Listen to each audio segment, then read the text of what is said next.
In the year 778, an army marched through a narrow mountain pass in the Pyrenees. They never saw the ambush coming. When the slaughter ended, some of Charlemagne's finest warriors lay dead among the rocks, including Roland, the empire's greatest hero. But here's the question. If you read the official records of Charlemagne's reign, this disaster barely exists. Welcome to the world of medieval propaganda. Every history is written by someone. And in the Carolingian Empire, the vast realm Charlemagne built across Western Europe, history wasn't just recorded. It was crafted, shaped, controlled. At the heart of this empire's memory machine was a document called the Annales Regni Francorum, the Royal Frankish Annals. Year by year, these chronicles told the story of Charlemagne's rise, divine favor, military triumph, unshakable authority, victory after victory, conquest after conquest. But there were other chronicles too. Smaller voices, scattered across monasteries from Bavaria to Thuringia. And when you compare them to the official story, cracks begin to appear. Defeats that were erased, rivals who were forgotten, entire regions whose resistance was written out of existence. This is the story of how one empire turned history into a weapon, and how we can read between the lines to recover what they tried to hide. To understand how this worked, we need to talk about what annals actually were. Medieval annals started simple. Monasteries across Europe kept Easter tables, charts that calculated when Easter would fall each year, crucial for religious observance. Monks began adding brief notes in the margins. King X died. Comet appeared. Famine struck. Over time, these marginal notes evolved into something bigger. Independent historical records, still organized year by year, but now with detailed accounts of battles, diplomacy, and royal succession. Under the Carolingians, this practice exploded. Charlemagne's empire was massive, stretching from modern-day France to Germany to Italy.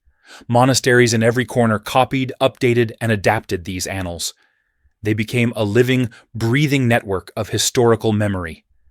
But here's the crucial part. Not all annals were equal. The Annales Regni Francorum, the Royal Frankish Annals, were connected to Charlemagne's court itself.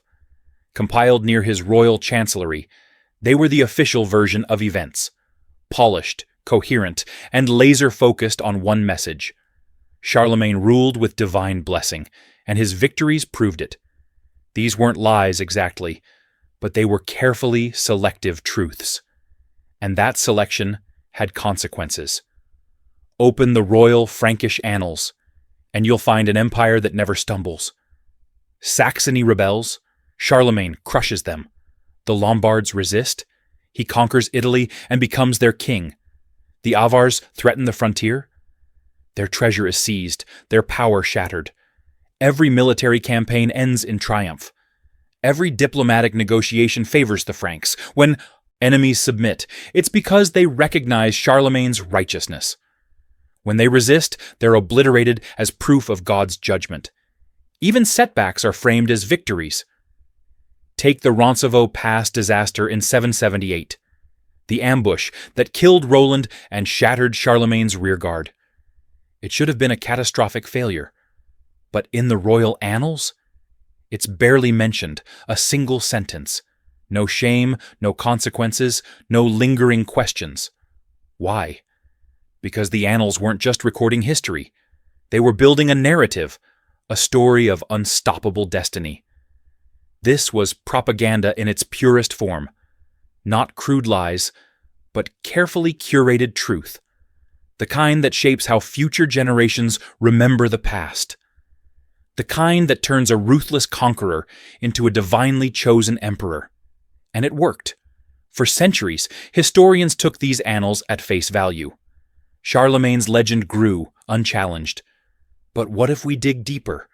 Beyond the royal court, monks in distant monasteries were writing their own annals, smaller, less polished, often following the official narrative, but not always. These are the Minor Annals, texts like the Annales Petaviani and Annales Nazariani. They weren't trying to challenge Charlemagne's authority. They were simply recording what mattered to them, local events, regional politics, and sometimes details the royal scribes preferred to forget. When you read these sources side by side with the official annals, patterns emerge.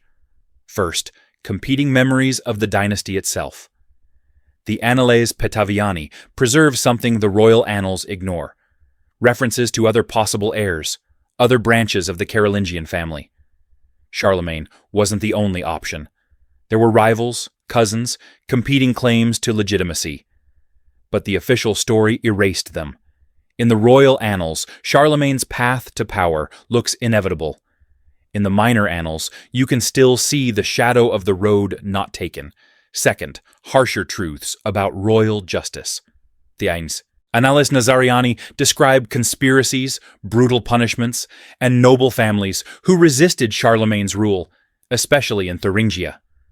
When the royal annals say a rebellion was subdued, the Minor Annals sometimes add details: executions, exiles, entire families stripped of their lands. The official version calls it mercy. The local version remembers fear.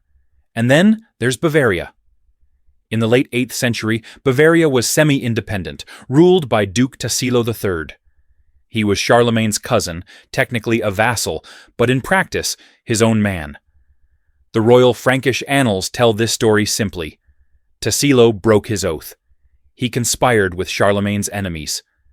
In 788, he was summoned, tried, and found guilty of treason. He surrendered, was forced into a monastery, and Bavaria was absorbed into the empire. Justice served, God's will done. But the Annales Nazariani tell it differently. According to these local chronicles, Tassilo didn't betray Charlemagne. He was outmaneuvered. Charlemagne surrounded Bavaria with overwhelming force. Tassilo's nobles were pressured to abandon him.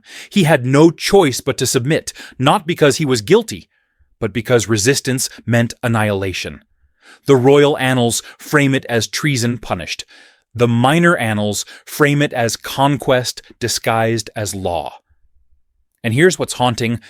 After Tassilo's fall, Bavaria never regained independence. A proud duchy, with its own laws and traditions, was swallowed into the Carolingian machine. And in the official story, this is presented as inevitable, a natural correction of a traitor's ambition. But if you read the Minor Annals, you can still hear the loss. You can still see Bavaria as a place with its own possibilities, crushed under the weight of empire. So why does any of this matter? Because history isn't just what happened, it's what we remember happened. And the Carolingian Empire understood this better than almost anyone. The Royal Frankish Annals weren't neutral records. They were instruments of power. They shaped how people saw Charlemagne, how they understood his authority, and how they justified the empire's expansion. When you read them alone, you see an unstoppable force of destiny. But when you read them alongside the Minor Annals, when you compare, question, and look for what's missing, the picture changes. You see the conspiracies the official story downplayed. You see the regional resistance it ignored. You see competing heirs erased from memory, and entire peoples written out as if their traditions, their independence, their voices never mattered. The Minor Annals don't overturn Charlemagne's story, but they complicate it. They remind us that behind every triumph was someone who lost. Behind every divine victory was a choice, often a violent one, about whose memory would survive. And that's the historian's job. Not to take any chronicle at face value, but to read between the lines, to ask what's missing, to listen for the echoes of the voices that were silenced. Medieval annals weren't lies, but they weren't truth either. Not the whole truth. They were stories shaped by power, designed to serve the present by controlling the past. Charlemagne built the greatest empire Western Europe had seen since Rome. His achievements were real. But so were the people who resisted him, the rivals who challenged him, the defeats he suffered and then erased. The royal annals tried to make his reign look inevitable. The Minor Annals whisper a different lesson. Nothing is inevitable. Every moment of the past was contested, uncertain, and full of other possibilities.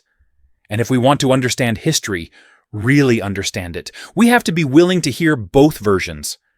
Because the story isn't just in what the chronicles say, it's in what they chose not to say.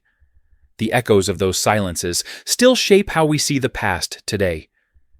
If you enjoyed uncovering the hidden layers of medieval history, hit that subscribe button and turn on notifications. We've got more forgotten stories, more buried truths, and more chapters of history that deserve to be told. Thanks for watching. I'll see you in the next one.